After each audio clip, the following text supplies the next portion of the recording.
Dog watch. If you see something, say something. SMS your anonymous tip-off to Crime Line on 32211. Sports Talk with Udo Carolta on Talk Radio 702, your number one news and talk station. Good evening. Welcome. No Udo Carolta tonight. He's in Cape Town, although ordinarily he would probably have done the show anyway. But he is feeling a little under the weather, so we send him our regards. You with Derek Alberts for the next 2 hours. Of course, we're going to be talking sport for the next 2 hours. Thanks very much to Tara from Eyewitness News. And also thanks to Bruce Whitfield. Always gets an hour off on Friday night so he can enjoy his weekend. Congratulations first and foremost to the Proteas. Thanks for joining us this evening.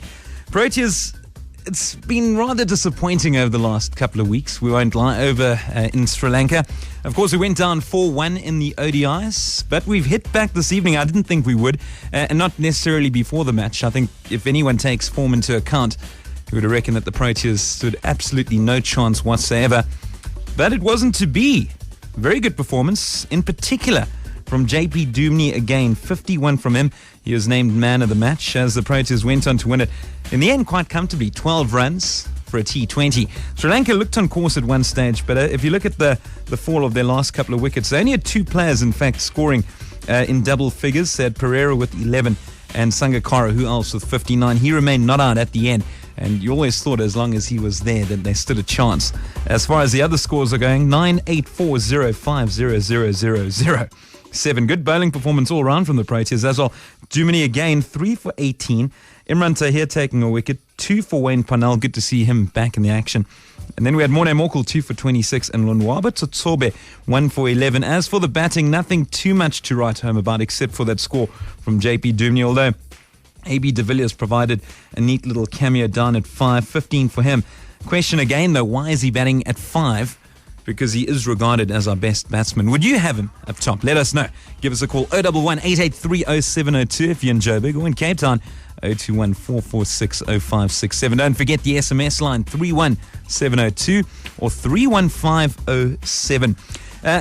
In terms of JP Dumne, I want to pose a question. Would you regard him, I certainly do, as the best pound-for-pound player that the Proteas have? And I'm talking about across all facets of cricket, so T20s, ODIs, and Tests. We all know Jacques Kallis is without a doubt the greatest all-rounder we've ever had and will ever have, and probably the game's ever seen.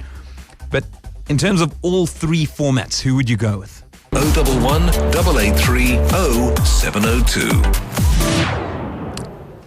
Coming up next, a man who will be in the country in a couple of days' time. He's actually going to be on the 15th to the 17th of August at the Sandton Convention Centre.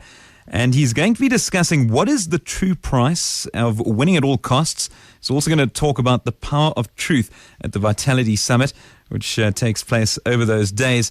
The man I'm talking about, one of the world's top-ranked cyclists. He was a member of Lance Armstrong's Inner Circle, and he is one of the headline speakers at this year's Discovery Vitality Summit, and pretty much lifted the lid on what goes on in cycling. And he joins us now from Montana in the United States. Tyler Hamilton, thanks so much for joining us. And we're looking forward to having you in the country. Hey, nice to be on your show. And yeah, I'm really excited. I'll be there next week, and I really can't wait. I was there back in 1994 one time, and I love the country. I love the people. And yeah, I'm excited to come back. Really excited. Okay, now, for a lot of people that they do know your history with regards to cycling, I mean, just going over some of the highlights, appearing in the 2000 and 2004 Olympics. You won gold in the time trial in 2004. You were also a part of Lance Armstrong's team during 99, 2000 and 2001. Of course, during those years, he won the yellow jersey. And then came the drug scandals. We also, 2009, you failed the doping test, banned for 8 years. That effectively caused you to retire. And then came the big revelation in 2012, the secret race inside the hidden world of the Tour de France, doping cover-ups and winning at all costs. I mean, I think that pretty much was the straw that broke the camel's back in terms of the doping revelations. Firstly, if you had to do it all again, would you do things very differently? Yeah, that's a great question. You know, I could get that question asked a lot. You know, I feel very fortunate that I've been where I am today, and you know. EWN Sport.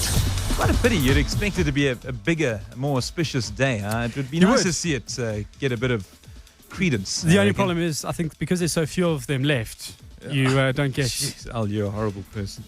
I'm not a horrible person. I'm a great person because I'm giving away tickets. They're pretty much the last that you can get. Well, geez, thanks for now putting me down. Yeah, I know. Well, you're in a tough spot. But the EWN Sports is brought to you by ABSA, official team sponsor of the Springboks. And I've been asking a few toughies today. And here's another one. Let's see if you've got your thinking caps on. I want to know what bird features on the Springbok rugby jersey. A pigeon. Close, but no cigar. No? Okay. So all you need to do is SMS your name, ID number, and answer to 32947 to win. What bird features on the Springbok rugby jersey? Now, JJ Engelbrecht has been passed. Hold on, not on the Springbok. Is it the New Zealand? No, the Springbok rugby jersey. That's why you got to have your thinking caps on. Yeah. You got to picture it. Al's wearing his Springbok jersey as we speak, and he can't actually see it. Let's see who gets there first. That number again, 32947. Now, JJ Engelbrecht has been passed fit to start for the Boks against the All Blacks tomorrow, meaning Jan Serfontein is on the bench while Jean de Jong drops out of the matchday squad.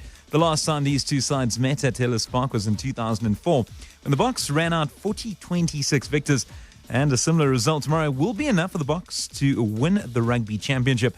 Jean de Villiers played in that match along with Frie de Preer, and the skipper says that the result should give them confidence that they can do it again tomorrow. I think the fact that Frie and I played in that game does make it not easier, but it sort of shows that it is possible, and we can share our experiences with the other players. Pumas have defeated the Eagles 52-33 in the first semi-final in the Currie Cup First Division. And in the President's Cup, US President's Cup captain Fred Couples changing two pairings for the foursomes today. Bill Haas now playing with Hunter Mahan, with Webb Simpson has teamed up with Brand Snedeker.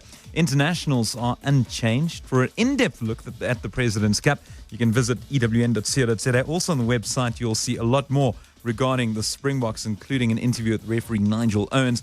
Now the President's Cup Day 2 gets underway at 7:10. PSL has suspended head of legal Moketimi Makafola, while COO Cambridge Mokonyana has resigned. PSL has declined to elaborate on the matter. And Bafana, the news from there, Kahisha Dekachwe has been withdrawn from the camp to play Morocco after picking up an injury.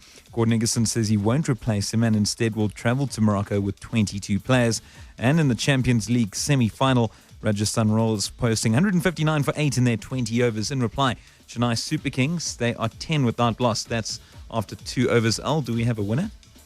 We do. Okay, well, I wanted to know from you. Let's see how smart you folks were. I wanted to know what bird features on the Springbok jersey. It's a fairly tough question. So tough, in fact, that Alex was wearing his jersey, still couldn't see the bird. But it is the kiwi on a Springbok jersey. Reason being, it is part of the Canterbury logo, which is still the current sponsor of the Springbok jersey. I'll be honest, I really didn't. I even didn't know that. And I went and Googled the kiwi bird now. Yeah, well, and I can see the